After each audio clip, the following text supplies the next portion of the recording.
Sa pag-ibig, because I really want to emphasize when I met the attorney Berberabe. Berberabe, when she came in, nagkita kami sa isang TV program. Gusto niyang emphasize yung savings program. Oh, yes. Marami na ba nag-a-avail? Because that's an instrument far better than what the big banks can offer our audience. Well, definitely. We have a little less than 9 million members, so that includes government, mga 1.8 yata. How do we get into that new program? Well, you simply have to enroll, no? And then you inform your employer na gusto kong bawasan mo ako ng 500 o 5,000 a month, gano'n. And then that will be remitted na just pag binawas na sa akin ng HR, di ba? Is there a special, will I get a different number? A different pag-ibig number? It will be the same number you have. How will you know na it's for that program? Well, unahin natin yung regular program. Yung 100 pesos Eventually, no, it's available right now for OFWs, yung online verification of your contributions or even the status of your loans. No? Eventually, with the new system na magro-roll out, magkakaroon na rin ng access, yung local natin. Inuna lang natin medyo yung sa overseas dahil talagang yung access nila kailangan. Okay. Let's ask some of the questions coming from a cellphone number ending 4660. Self-employed po ako, 6 years na po ako, di nakakapagbayad. Ano po dapat kong gawin? From Jess. Hindi nakakapagbayad. Hindi natin alam kung PhilHealth or kung sa PhilHealth, Dr. Ray. Kung hindi siya nakakapaghulog sa PhilHealth. Usually, self-employed daw. Kung self-employed ka, hindi ka nakakapaghulog, kung isang buwan lang yan, may parang retrieve yan eh. Pero meaning, within 1 month, hindi ka nakabayad, pwede pang avail yung benefit mo. Doon kasi ang importante. Pero if it's beyond the 1 month grace period, dapat liban doon sa magbayad, mag-uumpisa na naman ng panibagong 9 months no, na magbayad ng tuloy-tuloy. Para makakuha ba ako ng benefit sa PhilHealth, kailangan 9 months muna ako maghulog? Yes, there is the sufficient regularity na sinasabi natin. Hindi yung so, biglaan. Sayang naman yon. Kaya ang importante sa mga members natin, i-sustain nila at maintain nila yung pagbabayad nila. At mayroon naman dyan na parang dapat within the first or last week of that month, dapat may bayad na. Ganon din sa pag-ibig, kailangan may mapakita ka munang regularity of Sufficient. contributions. To avail of the loan packages or at least 2 years membership. Minimum. 100 pesos a month, Yes. diba? So that is 2,400 in 24 months. Hindi pwedeng magbibigay akong 2,400 pautang ng housing loan. Hindi pwede, no? Dati pinapayagan yan, Pinapayagan yung ifo-front end mo, yung ifo-front end mo yung for the whole 2 years. Ngayon pwedeng mong gawin yon pero you still have residency of at least 1 year. Kailangan talaga mapakita yung regularity. Dati talagang pinaluluwag natin, kaya lang mayroong mga ilang umabuso, no? Na kaya medyo nagigpit na naman ang pag-ibig. Kaya dahil sa kagagawa ng ilan, yung karamihan nagsasuffer. Naapektuhan. Yung pag hindi ako nabungi yung regular contributions for whatever reason, valid or not, I got displaced at work.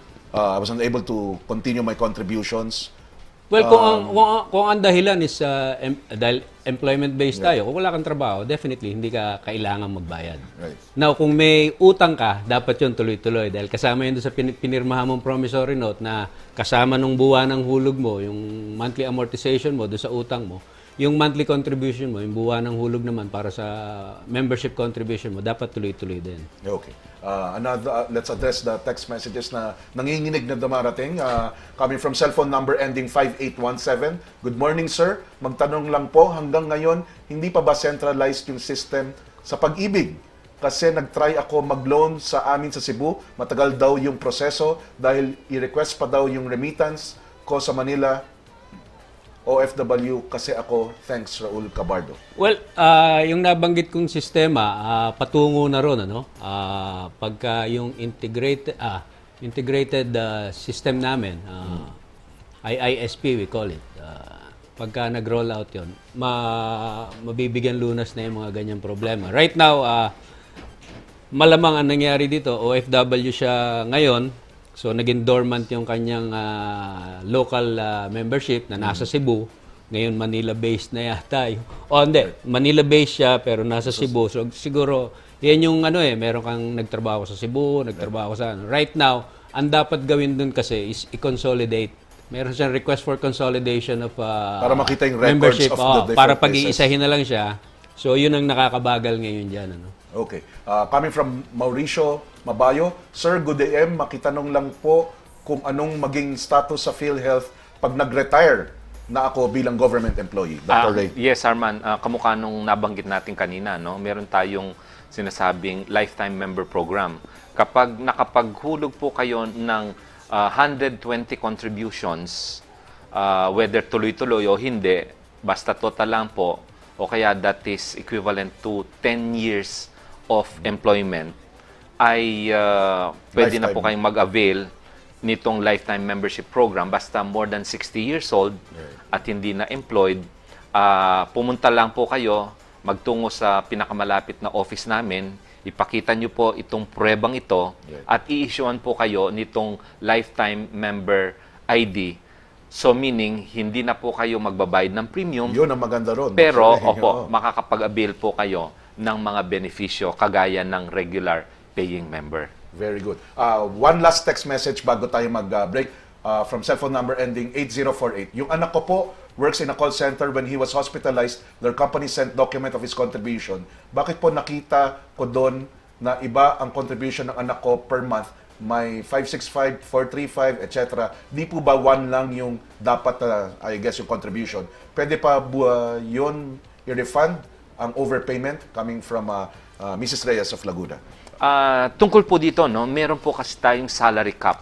Meaning, yung lahat po ng nagsisweldo ng 30,000 na mahigit, iba po ang bayad nila. Socialized talaga. Opo. So, meaning, kapag 30,000 and above, ang babayaran po ng employer ay 375. At ang corresponding payment naman ng employee ay 375 din po. So, yun po ang pinaka-maximum. Kapag sumobra po doon, meaning, may sobra yung kinukuha nilang sa inyo. So, i-refund nyo sa employer. Alright. Employer po.